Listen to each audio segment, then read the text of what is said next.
Mayong adlaw, ginalantaw karon sa 20th Davao City Council ubos sa Committee on Labor and Employment ang paghanyag og mga trabaho.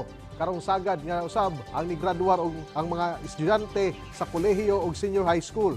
Nakikalayo na ang konseho sa Public Employment Service Office, Dole Davao City ug bisan pa man sa Department of Migrant Workers sa posibleng pagpahigayon ug laing hugna sa job fair alang sa mga fresh graduates. Tumong niini nga matabangan ang mga bag-o lang nga migraduar nga makasulod sila og trabaho. Labi pa nga dunay usay kalisod nga pagpang-apply og trabaho nga wala pay igong job experience.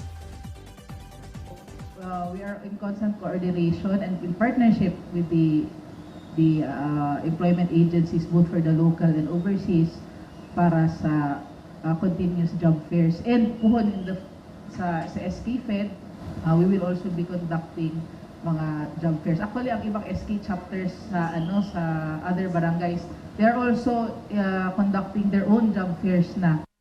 Samtang moabot sa pondo nga 5 million pesos gikan sa Bureau of Fisheries and Aquatic Resources Region 11 ang gigahin alang sa himong enhancement sa Community Fish Landing Center sa Barangay Libuganon sa Tagum City. Kini human nga opisyal sa pagpirma sa Memorandum of Agreement tali BFAR ug lokal nga panggamhanan sa Tagum City niadtong adlaw nga Lunes diha sa City Hall sa Tagum. Tumong sa mga proyekto nga matukuran og post harvest ug docking facilities among Fish Landing Center.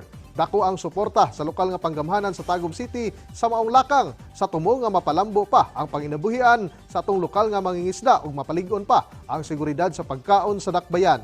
So mga opisyal sa Tagum City ug BFAR 11 ang nanguna sa maong MOA signing. Og mao kadtong mga nag-unang mga balita gikan dinhi sa PTV Davao, ako si Julius Pakot para sa Pambansang TV sa Bagong Pilipinas.